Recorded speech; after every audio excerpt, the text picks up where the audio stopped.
Audio Jungle.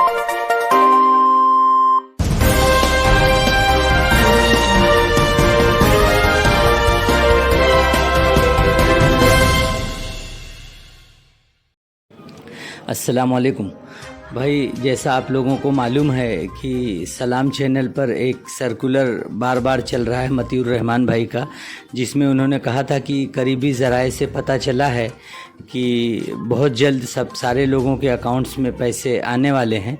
तो उनकी हाँ में हाँ मिलाकर अबू हनीफ़ा भाई ने भी इस चीज़ का वेरिफिकेशन क्लियर कर दिया था कि हाँ, जो मतीउर रहमान भाई ने बोला है वो बात सच है और ऐसा ही है और ये होने वाला है। तो तमाम लोगों की आंखें जो हैं बहुत एकदम कड़क तरीके से टकटकी लगा के इस चीज़ का इंतज़ार कर रही हैं कि वो दिन कितने जल्दी आएगा। और बहुत मुख्तसर 2-4 दिन बचे हुए हैं और लोगों को वक्त का इंतज़ार है कि 4-6 दिन ही बचे हैं, 2 या 4 दिन ही बचे हैं और एक भी आदमी के अकाउंट्स में थोड़ा भी पैसा नहीं आया है। तो ऐसा क्या होगा कि 2-4 दिन में सारे लोगों के अकाउंट्स में एक साथ पैसे चले आएंगे। तो बहुत बेसब्री से लोग इस चीज़ का इंतज़ार कर रहे हैं। और दूसरी चीज़ मैं ये कहना चाहता हूँ कि जैसा सारे लोग को ये उम्मीद है कि आपा जो है आएंगी और वो कुछ ना कुछ ज़रूर बताएंगी खुशखबरी, तो बहुत ही गमगीन तरीके से मैं इस चीज़ को आप लोगों को बताना चाह रहा हूँ कि अभी तक एक भी वीडियो रमज़ान के बाद से आपा का नहीं आया है जिसमें उन्होंने कुछ हम लोगों को तसल्ली बख्श जवाब दिया होता। हाँ, वो आपा को टाइम बिल्कुल नहीं मिल रहा है, बहुत मसरूफ़ हैं। किस तरीके से मसरूफ़ हैं ये उनके अपने जो करीबी लोग हैं वो बता रहे हैं। लेकिन एक वो दिन था कि जब आपा जो है बेलापुर ऑफिस में थी, मुंबई आई हुई थी, जबकि काफ़ी बिजी शेड्यूल था उनका, पार्टी भी उनको देखना था और ऑफिस में हीरा गोल्ड्स इन्वेस्टर्स को भी उनको देखना था।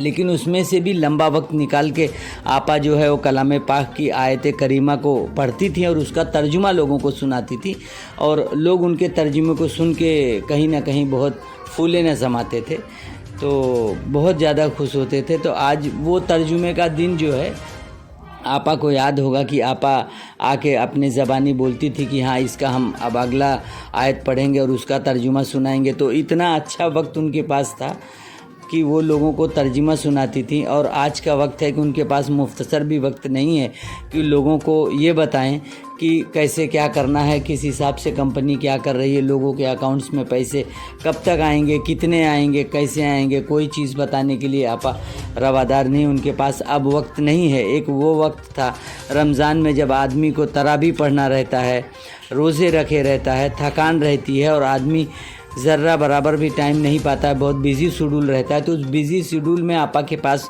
वक्त था और आज जब उतना बिज़ी शेड्यूल नहीं है तो आपा के पास वक्त नहीं है। अब कैसा नहीं है वो आपा को ही मालूम होएगा। और दूसरा, मैं आपा से मुखातिब होके बोल रहा हूँ कि आपा, हम लोगों को आप बराए मेहरबानी बकरा ईद की मुबारकबाद मत दीजिए। हम लोगों को आप बकरा ईद की मुबारकबाद मत दीजिए। हम लोगों को जिसकी ज़रूरत है आप हमको वो दीजिए। हमको पैसे की ज़रूरत है, आप हमारे पैसे हमको दीजिए और हमको बकरा ईद के मुबारकबाद की ज़रूरत नहीं है। आप ऐन वक्त पे आएंगी और बोलेंगी बकरा ईद तमाम लोगों को मुबारक हो, तो ऐसे ही मुबारक नहीं होता। आपा, कोई भी त्यौहार हो या कोई भी फेस्टिवल हो, उसके लिए आदमी को पैसे की ज़रूरत रहती है।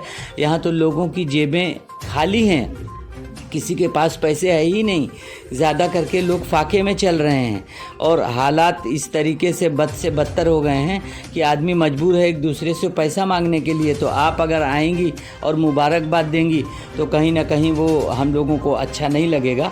तो आपा, आप मुबारकबाद मत दीजिए। आप लोगों के अमानतें जो आपके पास जमा हैं वो आप लोगों को वापस कीजिए और हम उम्मीद करते हैं कि इंशाअल्लाह आप इस चीज़ को ज़रूर अपनी तरफ से वाज़े करेंगी कि नहीं, अकाउंट्स में पैसे कैसे आएंगे। हम लोग उसका इंतज़ार कर रहे हैं, ना कि आपके मुबारकबाद का। और दूसरा, हमारे पास जब पैसे ही नहीं तो त्यौहार कहाँ से होंगे। हमारे पैसे तो आपके पास हैं, त्यौहार आपका होगा, हम लोगों का नहीं होगा। तो आप जो है वो हम लोगों को मुबारकबाद मत दीजिए, हमको हमारी अमानतें दीजिए। अस्सलाम।